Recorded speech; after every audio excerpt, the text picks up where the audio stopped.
اللہ غالب ہے، حکمت والا ہے۔ اور مومنوں مشرک عورتوں سے جب تک وہ ایمان نہ لائیں نکاح نہ کرنا، کیونکہ مشرک عورت خواہ تم کو کیسی ہی بھلی لگے اس سے مومن لونڈی بہتر ہے۔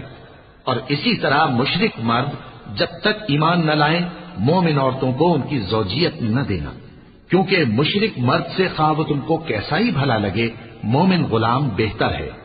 یہ مشرک لوگوں کو دوزخ کی طرف بلاتے ہیں اور اللہ اپنی مہربانی سے بہشت اور بخشش کی طرف بلاتا ہے، اور اپنے حکم لوگوں سے کھول کھول کر بیان کرتا ہے تاکہ نصیحت حاصل کریں۔ اور تم سے حیض کے بارے میں دریافت کرتے ہیں، کہہ دو وہ تو نجاست ہے، سو ایام حیض میں عورتوں سے کنارہ کش رہو، اور جب تک وہ پاک نہ ہو جائیں ان سے مقاربت نہ کرو۔ ہاں جب وہ پاک ہو جائیں تو جس طریق سے اللہ نے تمہیں ارشاد فرمایا ہے ان کے پاس جاؤ، کچھ شک نہیں کہ اللہ توبہ کرنے والوں اور پاک صاف رہنے والوں کو دوست رکھتا ہے۔ تمہاری عورتیں تمہاری کھیتی ہیں، تو اپنی کھیتی میں جس طرح چاہو جاؤ، اور اپنے لیے نیک عمل آگے بھیجو، اور اللہ سے ڈرتے رہو، اور جان رکھو کہ ایک دن تمہیں اس کے روبرو حاضر ہونا ہے۔ اور اے پیغمبر ایمان والوں کو بشارت سنا دو، اور اللہ کے نام کو اس بات کا ہیرا نہ بنانا کہ اس کی قسمیں کھا کھا کر سلوک کرنے اور پرہیزگاری کرنے اور لوگوں میں صلح و سازگاری کرانے سے رک جاؤ، اور اللہ سب کچھ سنتا ہے جانتا ہے۔ اللہ تمہاری لغو قسموں پر تم سے مواخذہ نہیں کرے گا، لیکن جو قسمیں تم قصد دلی سے کھاؤ گے ان پر مواخذہ کرے گا، اور اللہ بخشنے والا ہے، بردبار ہے۔ جو لوگ اپنی عورتوں کے پاس جانے کی قسم کھا لیں ان کو 4 مہینے تک انتظار کرنا چاہیے۔ اگر اس عرصے میں قسم سے رجوع کر لیں تو اللہ بخشنے والا ہے، مہربان ہے۔ اور اگر طلاق کا ارادہ کر لیں تو بھی اللہ سنتا ہے جانتا ہے۔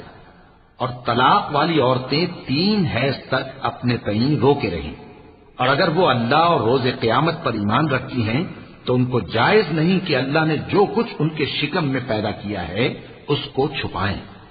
اور ان کے خاوند اگر پھر موافقت چاہیں تو اس مدت میں وہ ان کو اپنی زوجیت میں لے لینے کے زیادہ حقدار ہیں۔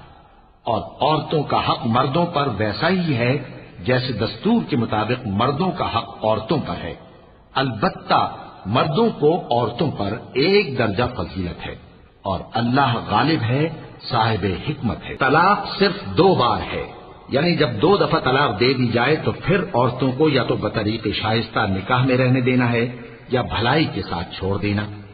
اور یہ جائز نہیں کہ جو مہر تم ان کو دے چکے ہو اس میں سے کچھ واپس لے لو۔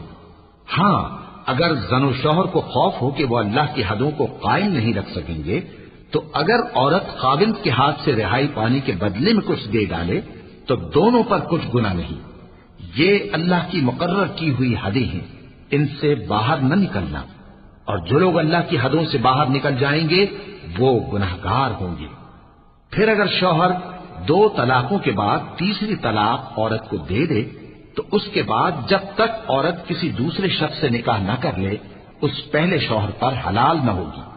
ہاں اگر دوسرا خاوند بھی طلاق دے دے اور عورت اور پہلا خاوند پھر ایک دوسرے کی طرف رجوع کر لیں تو ان پر کچھ گناہ نہیں، بشرطے کہ دونوں یقین کریں کہ اللہ کی حدوں کو قائم رکھ سکیں گے، اور یہ اللہ کی حدیں ہیں، ان کو وہ ان لوگوں کے لیے بیان فرماتا ہے جو علم رکھتے ہیں۔ اور جب تم عورتوں کو 2 دفعہ طلاق دے چکو اور ان کی عدت پوری ہو جائے تو انہیں یا تو حسن سلوک سے نکاح میں رہنے دو یا بطریق شائستہ رخصت کر دو۔